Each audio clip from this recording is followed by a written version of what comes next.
Levantar el dedo índice. Imagina estar en un caluroso mercado de Raqqa. Te limpias el sudor con la mano y sin querer levantas el dedo índice. En ese momento, la gente te mira y alguien se acerca. Ya es demasiado tarde. Hacer este gesto en pleno territorio del ISIS podía sellar tu muerte. El Tawhid, como se le conoce en el Islam, representa la unicidad de Dios. Durante siglos fue un gesto pacífico, presente en oraciones y rituales religiosos. Incluso habrás visto a futbolistas hacer este gesto tras marcar un gol. Sin embargo, todo cambió cuando el Estado Islámico se apoderó de él.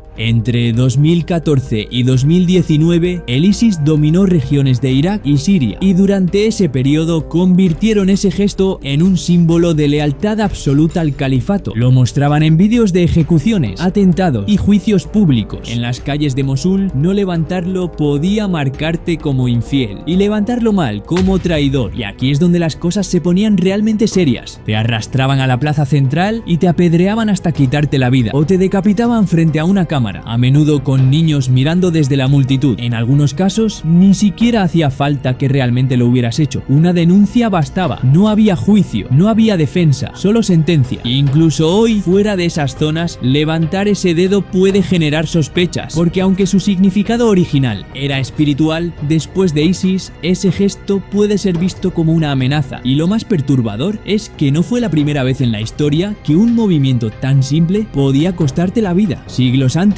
en la China imperial, un acto tan cotidiano como escupir frente al emperador podía sellar tu destino. Durante las dinastías Ming y Qing, el emperador no era un simple monarca, era el hijo del cielo, una figura casi divina. Su presencia exigía silencio, sumisión y precisión ritual. Cada movimiento debía ser exacto, cada palabra cuidadosamente elegida, y cualquier error era visto como un desafío. Y escupir, incluso de forma accidental, era lo peor que podías hacer. No importaba si no iba dirigido al emperador ni si era por enfermedad o por nervios. Era considerado una muestra de desprecio intolerable. Los guardias no esperaban una explicación, te reducían al instante, te arrastraban fuera del palacio y en cuestión de horas eras ejecutado. Algunas veces por decapitación, otras por tortura pública, no como venganza, sino como advertencia para el resto. Y la responsabilidad no terminaba contigo. Si alguien cercano, un escolta, un sirviente o un funcionario, no evitaba el gesto a tiempo, también era castigado. Un solo movimiento involuntario podía arrastrar consigo a 5 o 6 personas. Hoy, escupir es simplemente una grosería, pero en la ciudad prohibida, durante siglos, era una forma inconsciente de firmar tu sentencia de muerte. Y no era algo exclusivo de China. En el antiguo Egipto, un gesto aún más sutil aún podía despertar la ira de un dios viviente.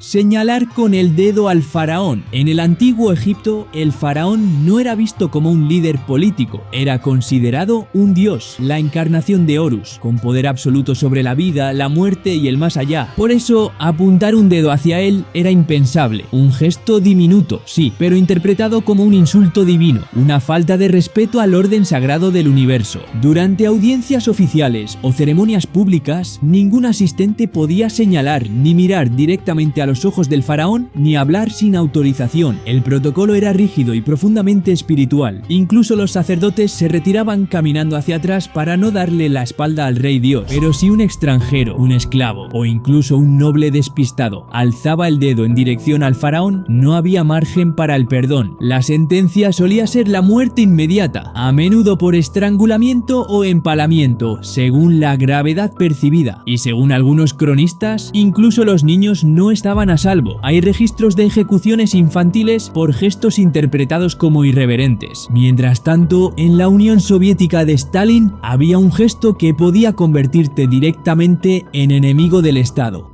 Hacer la señal de la cruz. Estás en una calle cualquiera de Moscú, en los años 30. Entonces, un anciano pasa frente a una iglesia y hace la señal de la cruz en honor a su fe. Al día siguiente, ese anciano desaparece sin dejar rastro. Tras la revolución de 1917, el régimen soviético comenzó a borrar la religión del mapa. Iglesias cerradas, curas perseguidos y símbolos destruidos. Pero bajo Stalin, esa represión se volvió total. Hacer la señal de la cruz en público público, en una escuela, en un entierro o incluso en la mesa de tu casa, era suficiente para ser acusado de reaccionario o enemigo del pueblo. No hacían falta pruebas, con un testigo bastaba. El castigo no se hacía esperar. Una noche te sacaban de tu casa. Podía ser el gulag, una ejecución o la muerte durante un interrogatorio. Tu familia rara vez sabía qué había pasado y si preguntaban podían correr la misma suerte. Los niños eran educados para vigilar. Algunos delataban a sus propios padres por haberse persignado, porque el cruce de dedos, ese símbolo cristiano milenario, se había transformado en una herejía política. Hoy parece un gesto mínimo, pero en la Unión Soviética stalinista era una condena envuelta en fe. No quitarse el sombrero ante un noble. Imagina que caminas por una calle empedrada en la Edad Media. Vas con la cabeza alta sin prestar demasiada atención. De pronto, un grupo de hombres con capa se acerca. Uno de ellos te mira fijamente, pero tú no haces nada. No te quitas el sombrero, ni siquiera te detienes. Segundos después, estás en el suelo. Un guardia te ha golpeado con la empuñadura de su espada. Sangras, gritas. Algunas personas que pasaban desvían la mirada. Otros se quedan para ver qué castigo mereces por lo que acabas de hacer. No quitarse el sombrero frente a un noble no era simplemente una falta de modales. Era un desafío, una provocación abierta. En la Europa medieval, descubrirse la cabeza era una señal de sumisión, de reconocer que estabas por debajo. El castigo variaba según el humor del noble. Un golpe, un arresto o un duelo en el que tú no tenías opción de ganar. En muchos casos, morías en público, entre barro y risas nerviosas. Incluso los sirvientes estaban obligados a hacerlo con precisión. Quitar el sombrero con ambas manos, inclinarse y evitar mirar a los ojos. Todo formaba parte de un protocolo estricto. Saltarse un solo paso podía costarte la lengua o la cabeza. Un gesto mal hecho y tu nombre se borraba de los registros para siempre. Pero si crees que eso era extremo, en el Japón feudal, inclinarte un par de grados de más podía considerarse traición. No hacer una reverencia correcta al emperador japonés. Imagina que estás en el Japón feudal. Te han concedido una audiencia con el hombre más poderoso del país, el emperador. Caminas por un salón silencioso hasta llegar a él. Te detienes y bajas la cabeza, pero no lo suficiente. Los guardianes lo notan y para ti el error ya es irreversible. En el Japón del shogunato, el emperador, aunque tuviera poco poder político, era una figura sagrada, descendiente de los dioses y su presencia exigía una reverencia perfecta. No bastaba con inclinarse, el ángulo, la duración, la postura de las manos, todo estaba minuciosamente regulado. Un solo fallo podía considerarse burla, arrogancia o desafío, y el castigo no era simbólico. Según el periodo, podía ser el exilio, tortura o ejecución inmediata, a veces en privado, otras frente a toda la corte. Existen registros de samuráis que tras fallar una reverencia, se practicaron el seppuku en el acto para lavar su falta, y otros relatos aún más crueles hablan de campesinos ejecutados por no inclinarse lo suficiente ante una procesión, sin saber siquiera que el emperador iba dentro. Inclinarse correctamente era cuestión de vida o muerte, porque en ese mundo un error de milímetros podía sellar tu destino. Y siglos más tarde, en otro continente, una ideología también exigiría gestos perfectos. Uno de ellos, tan simbólico como obligatorio, llegó a decidir quién vivía y quién moría.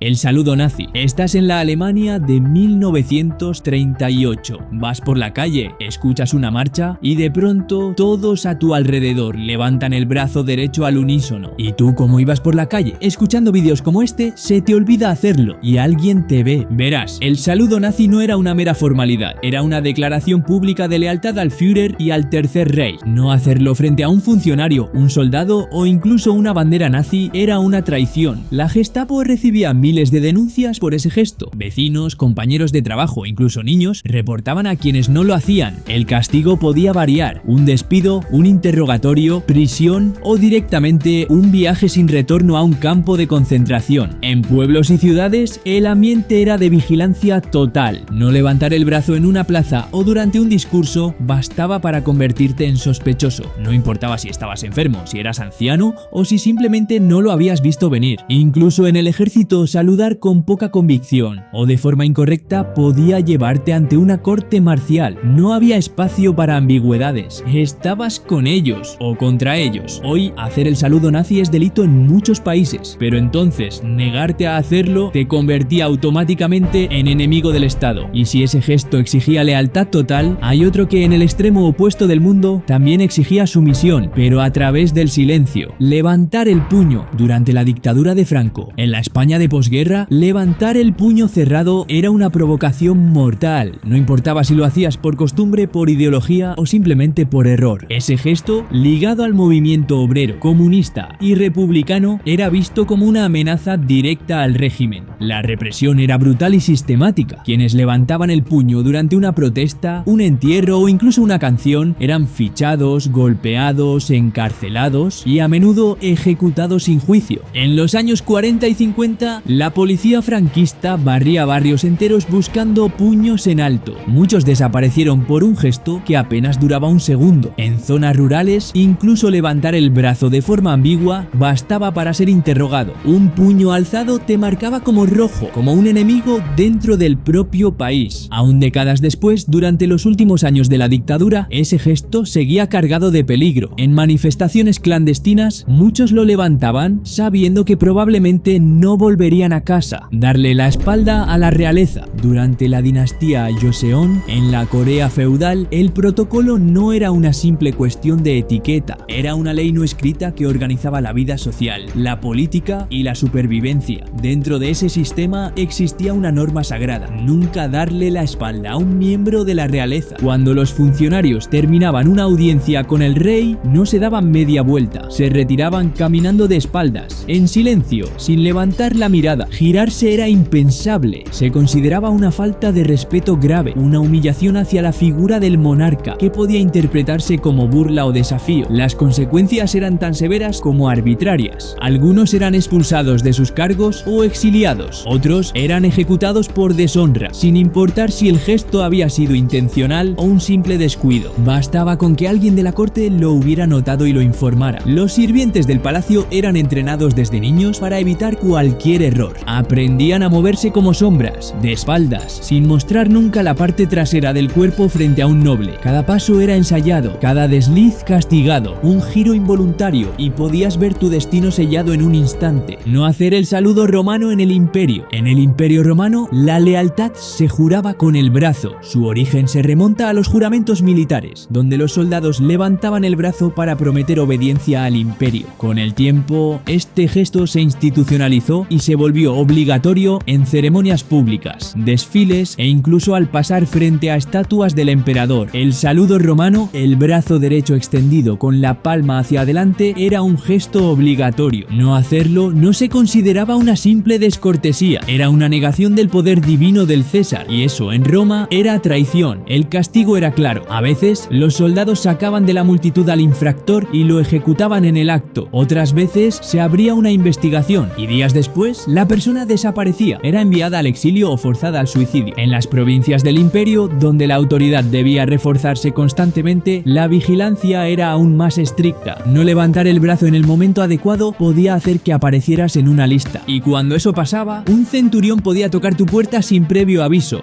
No alzar el brazo era levantar sospechas, y si el César se enteraba, no había posibilidad de defensa, porque en Roma el gesto no solo era obediencia, era una forma de poder sobrevivir dentro del sistema. Hacer el signo de la libertad en Corea del Norte. En casi cualquier parte del mundo, levantar el pulgar o hacer la señal de la victoria significa alegría, triunfo o simplemente simpatía. Pero en Corea del Norte puede costarte la vida. Bajo el régimen de los Kim, cada expresión corporal es observada con desconfianza. Los gestos asociados a la cultura occidental están prohibidos y su ejecución puede ser interpretada como propaganda enemiga. En un país donde no puedes elegir tu ropa, ni tus palabras, ni tu opinión, un simple movimiento de la mano puede ser suficiente para que desaparezcas. Turistas han sido arrestados por tomarse fotos haciendo la V de Victoria. Ciudadanos norcoreanos han sido enviados a campos de trabajo por sonreír en el momento equivocado. Incluso reír en presencia de un retrato oficial puede considerarse un acto de rebelión. El gesto muchas veces solo es una excusa. En un sistema donde la vigilancia es constante y el miedo es política de Estado, cualquier detalle puede usarse en tu contra y no hay margen de error. No olvidéis apoyar este tipo de contenido suscribiéndoos y viendo este otro vídeo muy curioso que os encantará.